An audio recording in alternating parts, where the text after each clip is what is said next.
This is about Shang Chi. All right, so just then I'll do the Wu-Tang shadow boxing special technique. Shadow boxing. All right, count me So down.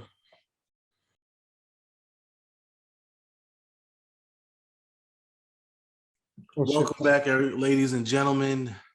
It's another great evening to discuss other people's excellence. I am the unforgettable one himself, Mr. Brett Carroll. Charles is always daydreaming. I just scared the shit out of my cat clapping for our time thing. It's just flew. And we're two guys that like BSN at work. There it is. This is our spoiler review, Shang-Chi pod. So if you have not seen Shang-Chi, go watch that, then come watch this. You have been warned, because this is the spoiler warning. Go ahead, Charles. Okay. Listen, I'm going to just get right into it. And I thought this was one of the best movies in the MCU, like probably top 10 MCU movies. I'm not going to say top 5 because that's a really, top tier after the 20 something movies we have. This movie, though, my main takeaway after leaving the theater watching this movie was, where the fuck is my Dragon Ball Z movie? Y'all made this movie? This movie kicked ass. This movie was fucking awesome. The best hand-to-hand combat since Captain America 2 Winter Soldier. Hands down. This movie is so damn awesome that the shit you saw in the trailer is exactly what a trailer is supposed to do. So when you watch the trailer, you see those scenes and you're like, oh, that looks awesome. Then you see the scenes in the movie and they're way better than you think they are. Like, this is the spoiler talk. That bus scene is fucking dope. That would be a dope fight scene in any action movie, period. And the fact that that's a Marvel movie with this is, I forget, I think it was either Cinema Sins or the dude on Screen Rant that does all the pitch meetings. But one of them pointed out, like, oh wow, this is a really grounded fight. And then a guy with a giant sword for an arm. All right, there it is. There's the Marvel. Like, because before that, it's really him just beating the shit out of guys with all the martial arts he knows. And the movie, I think, did a great job at retconning the Mandarin. Like, I think some people are going to completely forget that Iron Man 3 existed and forget about the Mandarin for the most part. And that, I think a lot of people are going to come out of this movie saying that was the weakest part of the movie, was all the Mandarin stuff, like the fake Mandarin, how he was there, yada, yada, yada. I liked it. You're going to have some comedy in MCU movies, especially ones that aren't proven, like Shang-Chi, which, as we alluded to on the Loki pod, acknowledge the ridiculousness of some of these situations. Like, they did the Chinese legends perfectly. I didn't, or at least from what I perceive as perfect, some of the most ridiculous sounding creatures and mysticisms and fantastical elements that they did. You see a fucking dragon and it doesn't ruin the movie, and we're still in Marvel. So I don't know what else they could have did better. I like the bait and switch with the Abomination.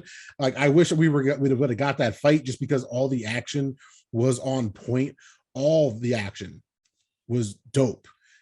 But other than the teaser that you're going to see Abomination in the movie fight, and you just immediately go as a nerd, oh, he's going to fight Shang-Chi, and he doesn't. Good bait and switch, leaves it open for the future about there's a whole story there and why they're in a fight ring together. It seems they're in on it. I like the ending where the sister takes over the 10 rings because she has badass supervillain written all over her, and with a justified origin story. She did not like her brother, and she had every reason to hate him. So what about you? What was, when you walked out of the theater, how'd you feel about Shang-Chi? Well, yeah, you know, talked about everything. I agree. I think it's easily a top 10 Marvel movie. It might be the best origin movie of all the Marvel movies, and that's saying a lot because their origin movies are usually pretty good.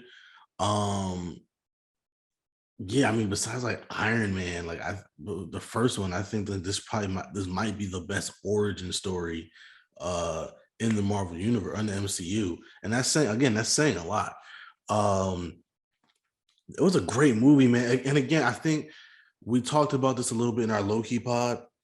Um, I really just got to tip my hat to Marvel because when they released Phase Four, when they told us what they're gonna do, I was like, eh, like all the luster of the Infinity Saga. Because, and to be fair, with the Infinity Saga, that's a more known storyline that most people know, even if you're just like a casual comic book fan or whatever. So after that, it's like, how do you, how do come out of that? Like, what do you do as a second act, basically? And so far, they're killing it. So far, they're like, yo, man, you must forgot who the hell we are. We are Marvel. We are Disney. We are the evil empire. We know what the hell we are doing. You might hate us because we take over the movie world and we buy everybody up and take all their properties, but we know what the hell we're doing for the most part. Oh my God, yes, and not to mention that Shang Chi. For people that always go, oh well, Disney changed this. Shang Chi is an example of updating it and changing it for the better. Because you're not going to sit there and tell me that Shang-Chi, the original version, is better than what we got. No. Not to So, mention Shang-Chi, the original version is kind of racist, not kind kind of of, it is, you know. like it's I mean, but like you said, I was one of those people. I liked the Mandarin part of it. I really did because it did retcon of Iron Man 3, which was to me the worst movie in the MCU. And I Mhm. hated Iron Man 3. And the fact that they kind of like were like, hey, we know that that was kind of a big deal to you guys that we had this dude playing the Mandarin. Let's clean that up. I think it worked. Shang-Chi's father is a much better Mandarin. And even in his story, the fact that he was again a villain-ish type of guy that you can understand because he really did just want to have his family. You know what I mean? He lived forever. And when he finally had a family, he's like, yo, I'm good being this mob boss. I want to just have a family and be in love and do my thing. And his past caught up to him. And his whole motivation is just trying to get his family back. You know what I mean? So like I thought that was a good great way to play the character. The fact that he wasn't even trying to be bad, he legit thought that he could get his wife back. And like, look, for any of us who's has been married or had a girlfriend that we really liked or whatever, and family members that we lost, like most of us would do anything to get our loved ones back, right? So that's a big deal. The fighting was awesome, the cinematography was awesome, the characters were awesome, the comedy worked. I'm one of those people that don't really like all the cheesiness and comedy of Marvel movies. I know you always say you got to make sense of like ridiculous situations. I'm the opposite. I'm like, yo, this is a ridiculous situation. The Earth is about to destroy. Like, why the Earth is about to be, destroyed. Why are we making jokes about this? Like, this doesn't like this is time to get serious. But to me, the comedy worked in this. Um, the story worked. The action worked. It was a beautifully shot movie. Like everything about it was great. And again, it was a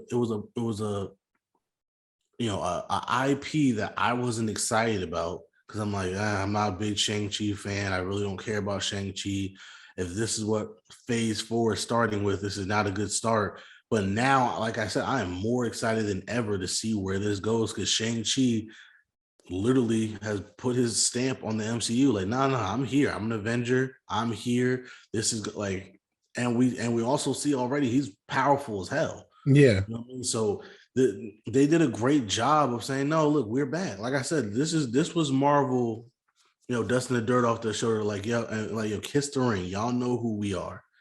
Y'all must have forgot who the hell we are. And I got like I said, I gotta tip my cap to them.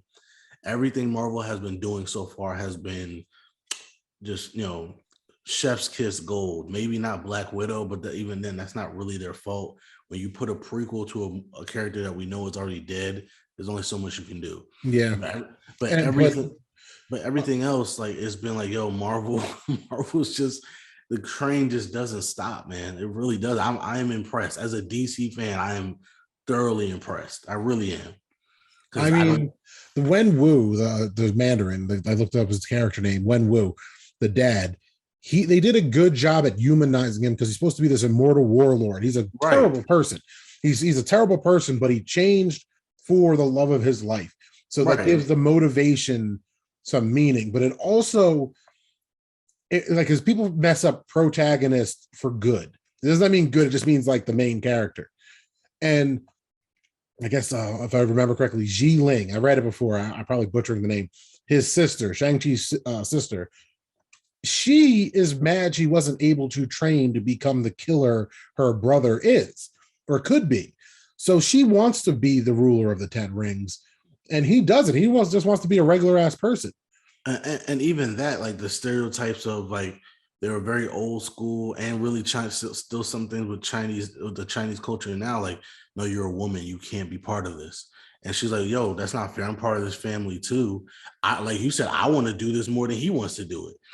And yes, she couldn't do it. So then the fact that she's taken over and she rebranded it, basically, it's got the spray paint now, it's all this other stuff. It's it's very exciting for what Shang-Chi 2 is gonna bring. And I think Shang-Chi, if he's not already, he's going to be a fan favorite. I don't see how anyone that likes the MCU is going to watch that and not like it. Like what you said with the rebrand, she could be the villain for an Avengers movie. She controls the Ten Rings, and another Avengers movie. We don't know what's going on with Black Panther, T'Challa in the universe because rest in peace Chadwick. But we have Hulk, we have Shang Chi, we have Doctor Strange, hypothetically. We have Spider-Man, hypothetically. That's enough of a gang. And then you throw in Captain America and Winter Soldier. That's a crew.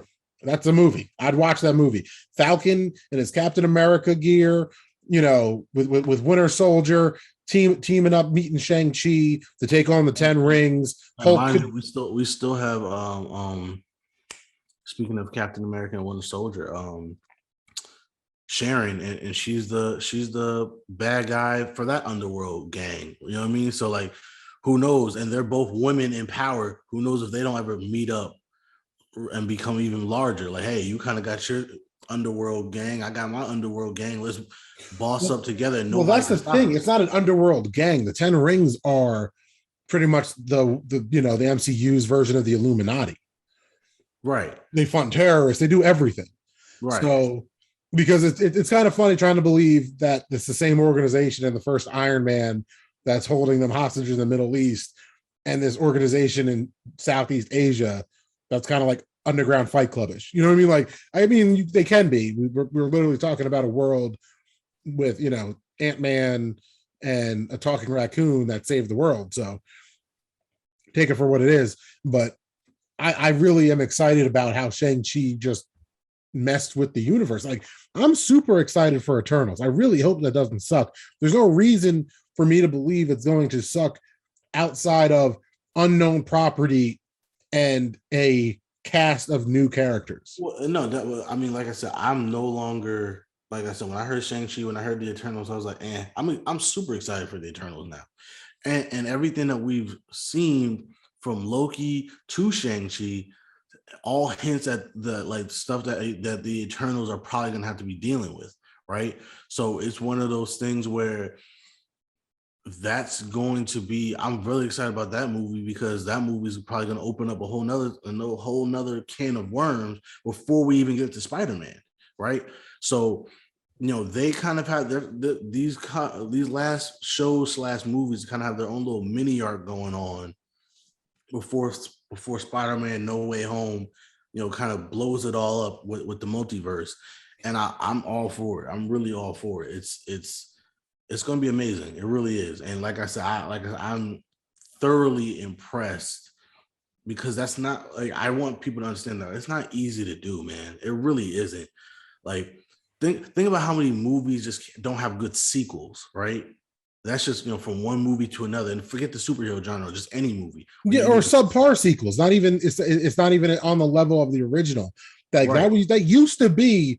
Everyone thought the second one's gonna suck. They still, to a certain extent, we still do, but right. Like, but this is literally an entire saga of movies, 20 movies that they are now transitioning to saying, okay, those 20 movies are done. We are now moving on to the next 20 movies, or who knows how long this saga is going to be, but we are moving on to the next 10 plus, things of movies that's going to make up this saga. And they could have said, we're going to start with Spider-Man No Way Home, and everybody would have said, yeah, that makes sense. Start off strong, start with Spider-Man, get the people back into it, right? They didn't. They said, we're going to use IP that you guys aren't really, that's not really, fan favorites. We're going to use Shang-Chi, we're going to use the Eternals, we're going to use Loki. According to Wikipedia, it's the 25th movie because it has the box offices, so it's not including anything that doesn't have a box office yet. Right. 25. It's movie right. 25.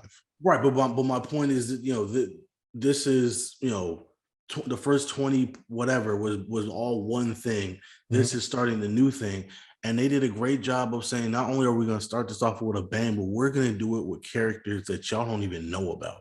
And I think that is, I mean, they seriously, did it so well. Impressive. That is so impressive, man. Like, and again, I hate to keep doing this, because the comparison.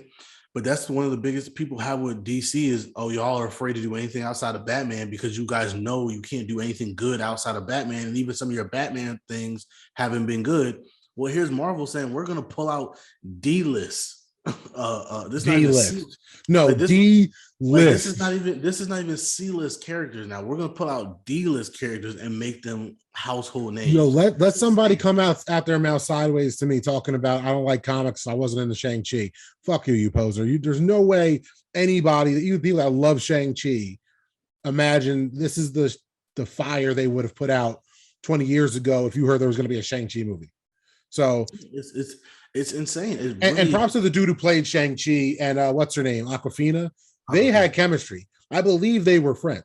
Right. Like, it wasn't corny. Oh, they had great shit. I mean, even at the end of the end credit scene where it's like, yeah, we need to start training. I knew where they were going with it, and they still pulled it off. Like, yeah, we should probably get some training. And they go back to karaoke, and they're all just drunk and partying still. No, I like the end just because it goes back to the same bar they were at the beginning, talking to their friends, and they're saying all the stuff that's happened since the last time they saw them. And the friend, the most realistic reaction to that stupid story is, you really just spent all this time mocking me. Like, is it that really meant that much to you to mock me when I'm just looking out for you? And they're like, we're not mocking you. He really did ride a dragon and save the world. And she's like, whatever. Like I can't believe all I asked you guys to do was get a job, and this is what you come back. No, yeah, focus on yourselves. Be better for each other. Oh my God. That's MCU, for all the shit they get for the comedy, Awkwafina tagging along, and how forced that could have felt if she wasn't good. And some people might not like her as much. I'm not saying she was hilarious or I hope she doesn't play the same character in like she doesn't get typecast after this, because she played it well enough that she might get typecast after this, because she's going to be in the MCU movies going forward. She's going to be one of those characters where people are going to love or hate, but they might just dangle him and kill her in the next movie because we like her too much. Well, I mean, to be honest, she was typecast in this movie. That's usually the character she plays, and she plays it really well. And the ironic thing about it is she was in Raya the Last Dragon, also a Disney property, which is another great movie that came out this year. And it's basically the same movie as Shang-Chi. She just plays the dragon instead of the person fighting the dragon or riding the dragon in this case. You're telling me when you saw this movie and motherfucking Shang-Chi went into the water and there was a dragon, he's just floating there, you weren't like, this is just Goku in space talking to the dragon. This is Goku in space talking to the dragon, just change the filter. Oh, yeah, no, I thought that, but I also thought, oh, that's hilarious. This is Raya the Last Dragon, because I've seen Raya the Last Dragon like 3 times. Oh, so like, and it's the same water dragon. Like, I think it's literally the same dragon, which is hilarious. It's such a good movie. I don't want to just keep saying like, give me my DBZ movie. I just know Hollywood can take a fantastical property. Well, and first of all, I love how they were like throwing shade, like, oh yeah, he just did the Kamehameha. And it's like throwing shade, like, yeah, we did what you guys couldn't do. Yeah, no, that was definitely that. But I liked it too, because that's them acknowledging, like, we know exactly what this looks like. And we're not trying to say this didn't, because when he does it at the end, and she said, whatever, she goes, holy shit, you did a Kamehameha. Like, that's what somebody our age would say he did. You know what I mean? Like, I like it because the MCU feels like real people, like a lot of the time. I like how they brought back the dude from Spider-Man on the bus. I just remember this. Remember in Spider-Man when I think it's Homecoming, when he's just being Spider-Man. Hey, do a flip, Spider-Man. Yeah. He was the dude on the bus. Yeah, yeah, When he takes out his phone, he's like, "All right, I'm gonna rate this. I'm gonna rate this fight yeah. right When now, he does the video, right. bro." That dude's voice. I'm not hating, man. I don't know how you got that spot, but good for you because he has one of those voices and he has such a unique look that I hope he just cameos in a bunch of different MCU movies, just in random scenes. Just he's the new Stan Lee. Like he's just yeah. in every movie. He's Stan Lee, just like one, but that's his full name, Stanley. Exactly. Oh, Doctor Strange, do the thing, man. Oh, that's awesome. But like I said, I'm thoroughly, I'm speechless. I really am, and it's one of those things. Like I said, that's for all the people that say like, oh, especially people in Hollywood that hate on superhero movies because like, oh, those aren't real movies. Like, no, screw you. That what the MCU is doing, that's cinematography, bro. It really is. That's hard as hell to do that. I Bro, mean, think about it. It's hard to do that in television, right? Have a great season into another great season, have another great season. The fact that they are basically on season 5, basically, and it's like, yo, this is better than ever. That's hard to do, man. That's hard. bro, That's really hard to do. the people that act like these aren't real films, right? Because of CGI or whatever, it's not real acting. And even Tony Stark, I was really going to call him Tony Stark, Robert Downey Jr. said, well, it's not real film because X, Y, and Z, because, they take it really seriously. To his credit, this is real acting, man. When you said I'm Iron Man and died, grown men cried. Right. Like, I don't know what you're doing this acting thing for if it isn't to elicit an emotional response from your audience, but there wasn't a person that saw Infinity War or Endgame that didn't have an emotional reaction to Spider-Man saying, I don't want to go. Right. I'm scared. Right. And then Tony Stark, the complete character arc of laying down his own life for everybody else, which he was just trying to prove the whole time that he could do and he would do. He just wants to get around it. He's like, why would I kill myself if I don't have to? Which he proved that he's like, no, man, I'll be the guy. Right. And so, which is why he hated Captain America, because it's like, yo, like the fact that you throw that in everybody's face, like, we get it. You're a soldier. You'll die for your comrade. Like, bro, give it a rest type of thing. mm-hmm. Like, you think you're better than us because we know for a fact that you would lay your life on the line. Like, bro, I would do that too. You think I'm invincible when I put this armor on? No. Something bad can happen to me too, but I'm still going out there and doing stuff to help people. And that was a big thing too. It's like, yo, nobody respected Tony for who he was as a person. He still was the billionaire playboy, and yeah, he played that up too. Billionaire playboy philanthropist, right? He played that up too. But it's like, no, I'm a hero as well. Stop acting like you guys are all better than me because you guys don't party as well as I do. Like, and another thing that I know Shang-Chi is going to get from a bunch of mouth breathing neckbeards is how they took Chinese culture and air quotes here, people glorified it. They didn't glorify it. They just didn't appropriate it in a shameless way. And they made it as fantastical as any other fairy tale or legend would be in the MCU. And again, took something that was just racist by today's standards and turned it into something that a young Chinese kid can watch and be like, holy shit, I could be in Avengers too. So as two dudes that found that, I'm just excited for the kids that get to grow up with T'Challa and see a king. There's part of me that sees it's a regular story. It's just that the dude's a Chinese American now. So like the people that are going to get really pissy because it's China and all the political stuff with the Communist Party and all that stuff, you can go into this movie and enjoy this movie because it has nothing to do with modern day China. Mandarin is literally this out of time character. He's from China before China was China. Right. Like just like they kind of gloss over it. They just show you some Bronze Age fighting, Iron Age fighting, and just kind of yada yada yada to the present day.